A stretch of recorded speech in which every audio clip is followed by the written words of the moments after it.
નમસ્કાર મિત્રો દોસ્તો, તમે વિજય થલાપતિનું નામ તો સાંભળ્યું હશે। અત્યારે જે લગભગ થોડોક જ સમય થયો છે જે તમિલનાડુના મુખ્યમંત્રી બન્યા છે। મુખ્યમંત્રી બનતાની સાથે જ એમના ડિસિઝનો, એમને એવા ફેસલા કર્યા છે લોકોના અધિકાર માટે, લોકોના હકમાં, લોકોને ફાયદો થાય ને એ પ્રકારના ઘણા બધા એવા ડિસિઝનો લીધા છે જે સરાહનીય છે। તો શું આ બીજા મુખ્યમંત્રીઓ, બીજા રાજ્યોના મુખ્યમંત્રીઓ આ બધું નથી કરી શકતા? એમના પણ હાથમાં સત્તા છે, એ પણ મુખ્યમંત્રી છે। જેટલી સત્તા વિજય થલાપતિના હાથમાં છે ને, એટલી જ સત્તા, એટલી જ તાકાત, એટલી જ ક્ષમતા દરેક મુખ્યમંત્રી પાસે હોય છે, પણ એ લોકો કેમ નથી કરી શકતા? અત્યારે આપણે જોયું વિજય થલાપતિજી જે રીતે ડિસિઝનો એમના લઈ રહ્યા છે, જે ફેસલાઓ, જે નિર્ણયો કરી રહ્યા છે, એ જાણે કે કોઈ ફિલ્મની સ્ટોરી બનાવતા હોય, જાણે કે કોઈ ફિલ્મોમાં કંઈક કરતા હોય, એવી રીતે જ એમના ડિસિઝનો છે। સૌ પ્રથમ વાત કરીએ તો એમને 200 યુનિટ વીજળી ફ્રી કરી દીધી, એ એક સરાહનીય કાર્ય છે। એના પછી દોસ્તો આપણે જોઈએ તો એમને બસોનું, જે બુઝુર્ગોનું ભાડું મુક્ત બસોમાં કરી દીધું। એના પછી આપણે જોઈએ તો 2 ગ્રામ કે 8 ગ્રામ, સોરી 2 ગ્રામ કે 8 ગ્રામ એવું કે બાળક જે થાય ને એને અંગૂઠી પહેરાવાનું કર્યું। એના પછી જોઈએ તો સરકારી જે પોલીસ સ્ટેશનો છે ને, જે પોલીસ સ્ટેશનોમાં, દરેક પોલીસ સ્ટેશનોમાં કેમેરા સેટ કર્યા, અને એ કેમેરા સીધા એના વિડીયો એ જોઈ શકે ત્યાં સેટ કર્યું। કેમ કે ભ્રષ્ટાચાર મુક્ત કરવા માટે।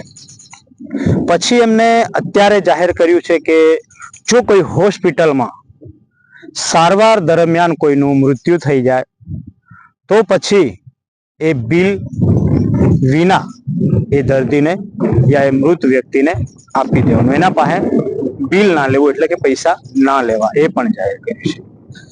મિત્રો, આવી ઘણી બધી જાહેરાતો છે, અને સાથે સાથે એ પણ કર્યું કે કોઈ પણ સરકારી સ્થળ પર અથવા બજારના અંદરમાં કોઈ પણ પાર્ટીના, પોલિટિકલ પાર્ટીના પોસ્ટરો, બેનરો ના લગાવવા જોઈએ। એ પછી એની ખુદની પાર્ટીના પણ ના લગાવવા જોઈએ। આવા ઘણા બધા ડિસિઝનો। શિક્ષણમાં પણ એવું કર્યું છે મિત્રો કે જે સરકારી શાળાઓ છે ને, એ જ શાળાઓમાં બધા લોકોના બાળકો ભણવા જોઈએ। એ અમીર વર્ગના હોય, ગરીબ વર્ગના હોય, મધ્યમ વર્ગના હોય, કોઈ પણ વર્ગના હોય, પણ એ દરેક બાળકો સરકારી શાળાઓમાં ભણવા જોઈએ। એટલે બધા માટે સરખો ન્યાય કર્યો છે। મિત્રો, આ એટલા બધા સરાહનીય કાર્ય ટૂંક સમયમાં કરી દીધા છે, ટૂંક જ સમયના ગાળામાં કરી દીધા, અને રાજનીતિમાં પણ એ આવ્યા ને કોઈ ઘણા બધા વર્ષો નથી થયા।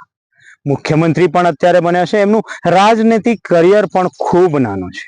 તો આ ડિસિઝનો, આ નિર્ણયો એમને જે લીધા ને, એ શું દર્શાવે છે ને, એ કમેન્ટ કરીને જણાવજો। એ હું નહીં જણાવું, એ તમારે જણાવવાનું છે। આપણે વિજય થલાપતિની ચર્ચા, વાત કરી રહ્યા છે, પણ જે આ એમના ડિસિઝનો છે ને, એ શું દર્શાવે છે ને મિત્રો, એ તમારે જણાવવાનું છે। મિત્રો, જ્યારે કોઈ હોશિયાર વ્યક્તિ, શિક્ષિત વ્યક્તિ રાજનીતિમાં આવશે, સારા લોકો રાજનીતિમાં આવતા થઈ જશે ને, તો જ આ બધું શક્ય છે।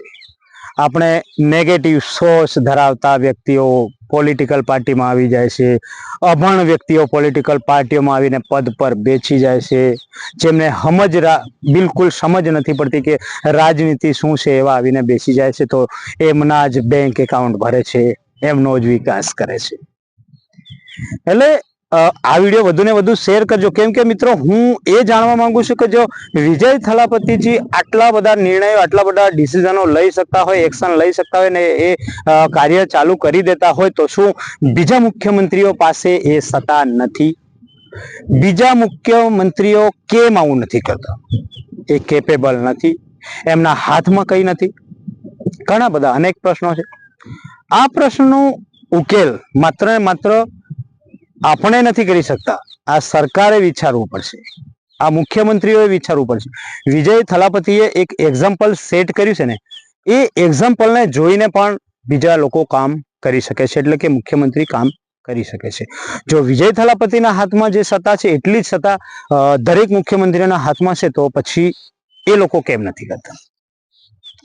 પાર્ટી કોઈ પણ હોય પણ સત્તા સેમ હોય છે. જો તમે ધારાસભ્ય બન્યા છો તો ધારાસભ્યની જેટલી પણ ગ્રાન્ટો આવે છે, જેટલી પણ સત્તા છે, એ દરેક ધારાસભ્ય પાસે હોય છે.